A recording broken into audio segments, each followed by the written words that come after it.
por shpjegohet më së qarti me vetdijen që kanë qytetarët shqiptar për atë çka po ndodh me institucionet e këtij vendi.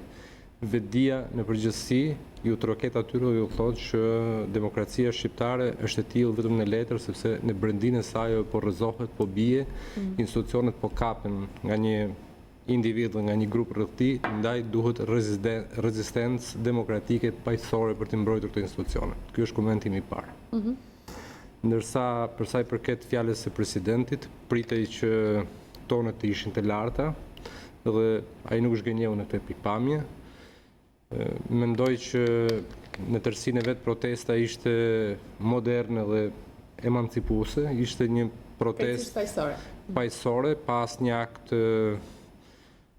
nuk e dha askujt satisfaksion në kuptimin që ndokush mund të priste që të kishte diçka për ta kritikuar në këtë pikpamje. Ishte me mimoza dhe me flamuj kuqezi. Ishte një protestë e madhe. Kjo në një farë mënyre rrezon gjithë ata skeptik që mendonin që thirrjes së presidentit nuk do t'i përgjigjen qytetarët. Edhe ajo që kam bëri përshtypje, njerëzit që i pash tek shkollën në këtë miting, vura re që kishte shumë qytetarë të zakonshëm, familjar, madje edhe fëmijë. Pra kishte një masë qytetare të paqortueshme nga pikpamja etike. Ajo që vuri kusht Presidenti Meta. Presidenti Meta ka vënë veten në rresht të parë tashmë të kësaj betejë politike dhe në stilin e tij politik nuk lë hapësira kur thot fjalën e fundit. I ka kërkuar mazhorancës të tërhiqet nga hapi i ndryshimit betimit, pra nga heqja e kushëzimit betimit para presidentit, ose pastaj ai ka thënë e shpërndaj parlamentin duke firmosur dekretin në mes të parlamentit. Shiko, nuk e di nëse jemi përballë një paralajmërimi të vërtet për ta shpërndarë seriozisht parlamentin apo përballë një retorike kërcënuese për të shtruar presion politik mbi mazhorancën. Do të ishte pak një paradoks, sepse presidenti ka dalë në këtë miting me librin e kushtetutës dhe në mbrojtjet e saj, me sa e njohën kushtetutën, nuk jam jurist nga profesioni, por kushtetuta nuk ja jep të drejtën presidentit të Republikës ta shpërndajë parlamentin. Do të ishte kontradiksion në këtë pikpamje, megjithëse kushtetuta në një farë mënyrë ka rënë në tërësinë e saj dhe ka rënë nga sulmi dhe predominanca totale e mazhorancës, dhe nuk e di nëse do bënte mirë apo keq që presidenti këtij sulmi që i bëhet kushtetues nga mazhoranca t'i përgjigjej me të njëjtën monedhë.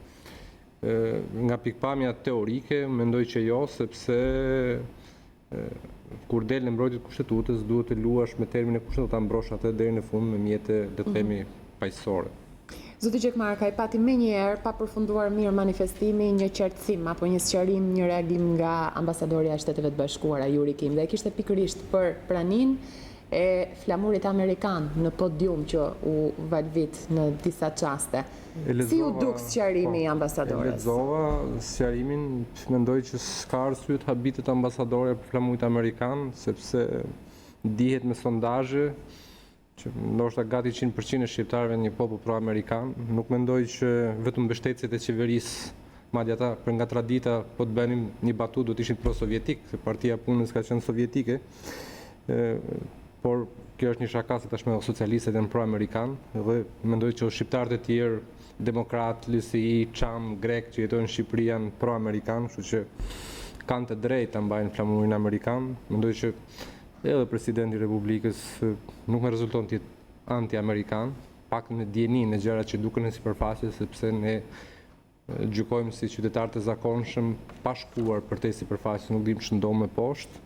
Kështu që në këtë kontekst dikush mund ta sqarojë ambasadorin që mos habitet herën tjetër kur shikoj flamurit amerikan përsëri, sepse shqiptarët e kanë si një ëndër të parealizuar, në një farë mënyrë shprehin atë që vuajtjen e tyre në histori, e cila mishërohet duke ndrruar flamurin amerikan që ato mbajnë në shtëpi, mbajnë në zyre, mbajnë edhe në këto mitingjet partijake. Në këtë kontekst, sigurisht nuanca diplomatike flasin, kanë shenjat e tyre, por mendoj që nuk duhet shqetësohemi shumë për këtë.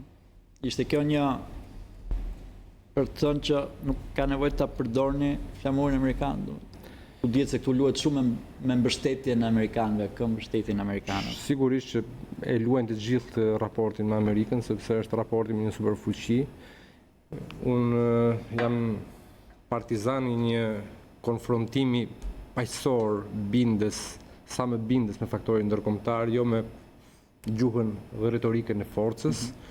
Qoftë presidenti, qoftë opozita, qoftë kryeministri, gjithë në radhë, sigurisht do të keni një marrëdhënie shumë të mirë me ambasadën amerikane, me faktorin ndërkombëtar, por për më tepër forcat opozitare të cilat synojnë të rrëzojnë atë që ato e quajnë regjim dhe të rindërtojnë ngrehinën kushtetuese të vendit, duhet të jenë sa më dialogues dhe sa më bindës në argumentet që ato i afrojnë komunitetit ndërkombëtar.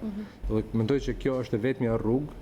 Nuk ka një rrugë sfide, nuk mendoj që ka një rrugë të dytë, sepse nuk e sfidojnë dot ambasadën e Shtetit Bashkuar të Amerikës, as opozita, as qeveria jonë, as presidenti dhe asnjëri prej nesh, sepse është një superfuqi e madhe, pavarësisht se cila është e drejta jonë relative e supozuar prej nesh, e drejta objektive dhe subjektive, duhet jemi realist dhe pragmatist që përballë kemi një superfuqi të madhe që ne nuk e ndikojmë dot, ne kemi mundësi vetëm të jemi argumentues dhe bindës, kushdo qoftë pala negociuese në raport me Shtetet e Bashkuara të Amerikës.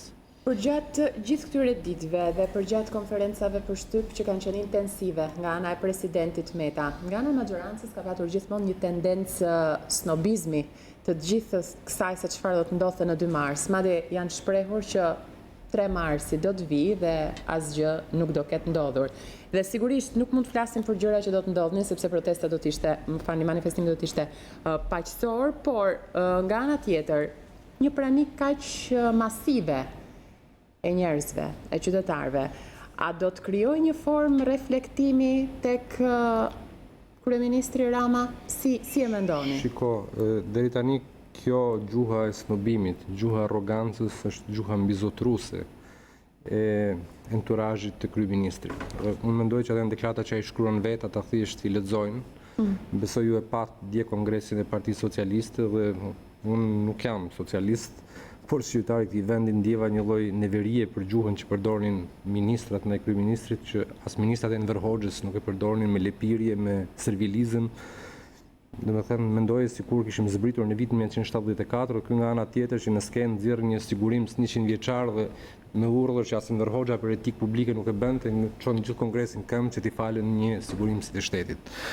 Jemi në këtë pikë, një farë mënyrë ka humbur arsyeja publike, por mendoj që shoqëria për te fakti çfarë bën, që është më shumë se sa qeveria, që qeverisë duhet i bëj betejat e veta, duhet ta le të themi ta ushtrojë të drejtën për rezistencë demokratike dhe mos të impresionohet as nga gjuha e snobizmit, as nga gjuha e arrogancës, por të vazhdoj për ditë nëse do që të ketë një ditë në këtë vend një shtet me standarde demokratike. Nëse nuk e do, atëherë le ta pranojë gjuhën e kryeministrit dhe të jetë bashkëpunëtore në kuptimin e vendosjen e një regjimi në Shqipëri. Presidenti Meta ka dalë nga institucioni i tij në Bulevard, duke e thirrur popullin në Bulevard. Ka folur për një pranverë kuqezi, pra për një lëvizje që duket se do të vazhdoj më shumë se sa kaq. Ku shkon Meta me këtë lëvizje që bën dhe si qëndron kjo lëvizje dhe pozicioni ku e vendos veten kryetari i shtetit në raport me njerëzit që drejtojnë opozitën në këtë vend? Kjo është një pyetje me vend. Do të përdorja këtu një batut nga historia kur Franz Josefi fliste për luftra pa fund dhe për beteja në një kohë që ushtrinë e kishte Bismarcku dhe një moment Bismarcku i thotë që mjaft po e vringëllin shpatën time. Kështu që në një farë mënyrë nuk e di se sa presidenti mund ta vringëllojë shpatën e opozitës apo të Partisë Demokratike, sepse kemi të ndershëm me publikun, një pjesë e madhe e popullit është popull opozitar, plus dhe aty kishte edhe socialist mjaft, edhe njerëz eksponentë ish Partisë Socialiste, kishte edhe tjerë shoqëri civile. Edhe nuk e di nëse opozita do të vazhdojë ta furnizojë presidentin me njerëzit e vet, pa përjashtuar që presidenti mund të mbledhë njerëz dhe është në drejtën e tij të mbledhë njerëz. Unë mendoj që kjo ka një efekt simbolik, kjo protestë, domethënë për t'i folur shoqërisë, për t'u folur faktorëve ndërkombëtar që janë në vend dhe jashtë vendit, për t'u folur pse jo faktorë politik, për t'u shtruar një presion caktuar mbi parlamentin dhe mbi qeverinë, por nuk e di nëse do jetë rruga e duhur që pikërisht presidenti të vazhdojë dhe të thrasë tubime. Mendoj që tubimet duhet i bëj shoqëria civile, duhet i bëj opozita dhe faktorët e tjerë të shoqërisë. Presidenti mendoj që e bëri pjesën e tij, e thirri popullin, populli nuk e zhgënjeu, ju përgjigj masivisht, ju përgjigj në mënyrë paqësorë dhe cilësore, kështu që nga pikpamja e kryetarit të shtetit që duhet përfaqësoj unitetin e kombit, presidenti jo mund të ndalet këtu duke e quajtur të realizuar misionin e tij simbolik. Pra, ju doni të lini këtu mesazhin apo pikpamjen tuaj që presidenti nuk duhet vazhdoj më me manifestime të tilla, por edhe presidenti duhet vazhdoj të rezistojë me dekrete, me fjalë, duhet të rezistojë shoqëria nëse është bindur që vërtet vendi po shkon drejt një puçi kushtetues, duhet të rezistojë opozita, por nuk mund të jetë presidenti ai që të jetë udhëhesi i opozitës ose poli opozitar në vend kundër qeverisë, sepse praktikisht presidenti përfaqëson nga socialistët, madje ka zgjedhur një parlament socialist dhe presidenti është i gjithë dhe nga pikpamja simbolike. Një pyetje drejt për drejt, çfarë presidenti pan sot qytetarët? Sot qytetarët pa një president të vendosur për të qëndruar presionit të qeverisë për kapjen e institucioneve. A ka drejt me gjitha të Meta kur thot që presidenca ka mbetur tashmë i vetmi institucion legjitim në vend? Presidenti është zgjedhur nga parlamenti i kaluar, në fakt ky parlament që është sot nga i pjesë e mirë e politikës konsiderohet si jo legjitim, gjykata kushtetuese është e paplot, pushteti lokal opozita e konsideron të marrë nëpërmjet zgjedhjeve që nuk ekzistojnë e kështu me radhë. Nga pikpamja e brendis, po, është i vetmi institucion ligjërisht që mund të qëndrojë, sepse është zgjedhur nga një parlament legjitim, i pa gjymtuar, i pa bojkotuar, le të themi, në një atmosferë normale, ndërsa nga pikpamja formale, sigurisht legjitimitet ka edhe parlamenti, i cili formalisht ose legjitimitet diskutueshëm, sepse ka 122 deputet, duhet kishte 140 në fakt, kështu që kjo ha diskutim, por qeveria cila ka dalur nga një palë zgjedhje që sado të kontestuar të pranuara, nga një parlament i cili deri para 2 vitesh ishte edhe i opozitës, pra duhet ta ndajmë anën formale me brendin. Nga pikpamja e brendis, po, Presidenca e Republikës sot është i vetmi institucion i pakapur i shtetit shqiptar. Zoti Gjekmarkaj, ju po lini të kuptohet se tashmë gjithçka tjetër i mbetet në një farë mënyre opozitës dhe shoqërisë civile për të vijuar më tej, sepse presidenti e bëri detyrën e tij. Mos ndoshta doni të thoni këtu që opozita duhet vazhdojë me protestat kombëtare të mëparshme që thriste? Por kjo sigurisht vjen pas realizimit të reformës zgjedhore. Mendoj që opozita është në një tryezë bisedimi për reformën zgjedhore. Po. Edhe në mars pritet samiti i Zagrebit, ku mendohet që Komisioni Evropian mund të hap dritën jeshile me parakushte shtesë, që mund të jenë përsëritja e zgjedhjeve lokale, përfundimi i reformës zgjedhore, gjykata kushtetuese e tjerë, ku do jenë disa parakushte të cilat në farë mënyrë do të vënë në provë çfarë ka mbetur nga dëshira e kësaj qeverie për të rikthyer ligjit. Nëse këto parakushte që mund vendos Komisioni Evropian, që lidhen me hapjen e negociatave të Shqipërisë, nuk respektohen, atëherë çfarë tjetër i mbetet opozitës? Nuk mund të ketë më shpresë opozita që mund të vazhdojë me negociata, mund të vazhdojë me tryezë. Sigurisht në politikë nuk përjashtohet kurrë mundësia, madje politika është arti i fjalës, i mundërs, i tryezës, i bashkëbisedimit, por nëse kjo rrëzohet gjatë rrugës dhe parakushtet që pritet vej Bashkimi Evropian nuk realizohen, opozitës i meten vetëm një rrugë dhe kjo rrugë është protesta. Për zgjedhja e oratorëve nga ana e presidentit Meta për të paraqitur në këtë manifestim që u konsiderua si jo politik, por kuqezi, keni koment? Interesante ishte po ta shikoj nga kompozimi, nga Aleanca për Teatrin, nga diaspora njerëz të suksesshëm kampion, një ish diplomat i sprovuar si zoti Nesho në OKB, një gjyqtar si Ledio Biancu i cili është në Strasburg. Mendoj që gjetja ishte mjaft e mirë. Unë jesë nderi përfaqësuese në një farë mënyrë për të folur asaj çka ne mund ta konsiderojmë si zembrekun e shoqërisë shqiptare, domethënë pjesës më të madhe, asaj që është më e ndjeshme nëpërmjet përfaqësuesve të saj të spikatur. Kështu që në këtë pikë mendoj që skenografinë e kishte realizuar mirë. Kur bëhet fjalë për presidentin e Republikës dhe ne e sqaruam, ju e thatë pikpamjen tuaj se është apo nuk është në drejtën e një presidenti që të thrasi një tubim apo një manifestim, ne sot pam një president me një fjalim të fortë, mjaft fort, madje deri në fund edhe me, le të themi deri diku surpriza. apo jo? Sa I druhet Edi Rama Ilir Metës? Shiko, mendoj që ata janë dy politikanë tashmë të sprovuar, që e njohin herët njëri tjetrin, kanë bashkëpunuar në pozita të ndryshme. Ilir Meta ka qenë një kryeministër socialist, Edi Rama ka qenë një kryebashkiak socialist, kanë patur pasaj histori bashkëpunimi si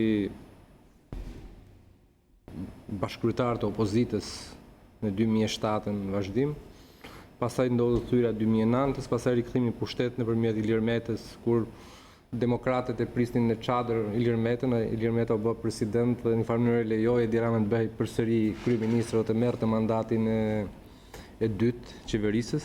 Me këtë duhet të them që ata njohin mirë njëri tjetrin dhe përtej asaj çka Edi Rama shfaq në publik me portavoçet e tij që ja u shkruan deklaratat me batuta, me beslidhja, beslikje etj. Mendoj ndjen presion, ndjen frikë, sepse e di që një pikë diku Ilir Meta mund ta shantazhoj. Si parashikoni Gjekmarkaj, faktori amerikan do qëndroj do të neutral në varësi të nëse do të ketë një tensionim të mëtejshëm situatës? Shiko, faktori amerikan do ta ketë pak të vështirë të qëndrojë neutral në varet cila është zgjidhja që ata do të bëjnë, dhe si e gjykojnë ata më të arsyeshëm për interesat e Shtetit Bashkuar të Amerikës në raport me Shqipërinë.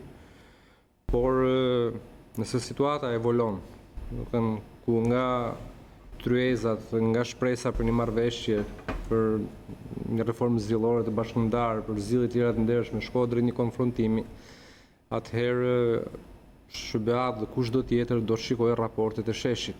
Nëse andej nga do të shkojë shumica, le të themi e vullneti i shoqërisë, aty do të spikasë edhe tentativa e SBA-ve dhe të tjerëve për të negociuar dhe për të bërë moderatorin.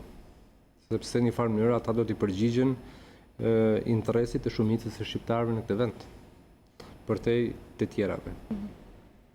Gjatë gjithë konferencave të zotit Meta është vendosur theksi tek ministrja Gjonaj, tek dvorani, vetë dvoranin e dëgjuam tek komisioni hetimor, nga ana tjetër ministre Gjonaj që vazhdon me kundër reagime ndaj presidentit, a duhet kishte ndryshuar diçka, duhet kishte patur reflektim në këtë pjesë nga ana e qeverisë, flas. Duhet kishte ndryshuar këto dy emërues? Shiko, fatkeqësisht qeveria në këto 3 vite, se kanë pothuajse 3 vite krizë, se jo gjithmonë mund ketë patur të drejtë opozita, dhe jam I sigurt që s'ka patur. Dhe jo gjithmonë ka patur të drejtë presidenti, dhe po jam I sigurt që s'ka patur. Edhe qeveria ka patur të drejtë. Por çështja është që qeveria spaku në aparent nuk ka treguar kur vullnet për të bërë një hap pas për të mirën e klimës publike, le të themi. Nuk ka demonstruar asnjëherë vullnetin për parë me sytë e tjetrit realitetin e politikës shqiptare. Ka parë gjithmonë me sytë e vetë dhe me sytë e unit, me sytë e pushtetit personal. Dhe nëse do ishte tërhequr me kohë nga disa hapa qeveria, mendoj që presidenti sot do kishte përdorur këtë gjuhë. Dhe gjatë gjithë kësaj kohe do kishte patur një gjuhë tjetër. Në një farë mënyre ka qenë aksion-reaksion, janë gjëra të ndërtuara që kanë kushtëzuar njëra tjetrën. Nuk e di, nëse shkohet në këtë kurs përplasje pa fund, sigurisht vendi nuk ka stabilitet. Dhe mendoj që një ditë palët duhet të ndalen dhe besoj që do të ndalen, por kur mbetet për të parë në kalimin e ditëve. Duket se ka nga të gjitha palët një dakordsi për 15 marsin. Pra deri 15 mars duhet se të gjithë kanë premtuar për një armëpushim dhe përpjekjet politikës për të gjetur marrëveshje. Ka pasur një dakordsi për këtë, mund këtë pasur një... Ju e dini që një nga pikat më të përfolura të Bundestagu Gjerman ishte reforma zgjedhore. Po që ka të bëjë dhe me çeljen e negociatave, sigurisht çdo një premtim nga politika shqiptare për këtë mendoni apo? Po besoj po, përderisa janë në tryezë, domethënë në kanale ndoshta konfidenciale, sigurisht që është dhënë dhe është marrë një premtim. Në këtë kontekst, po zbatohet, le të themi, diçka që është vullnet I Bashkimit Evropian ose I Parlamentit Gjerman. Kështu që palet, por është në interesin e tyre që realizojnë një reformë zgjedhore, le të themi që të jap sa më shanse dhe sa më mundësi për një proces zgjedhor të pakontestueshëm në vend.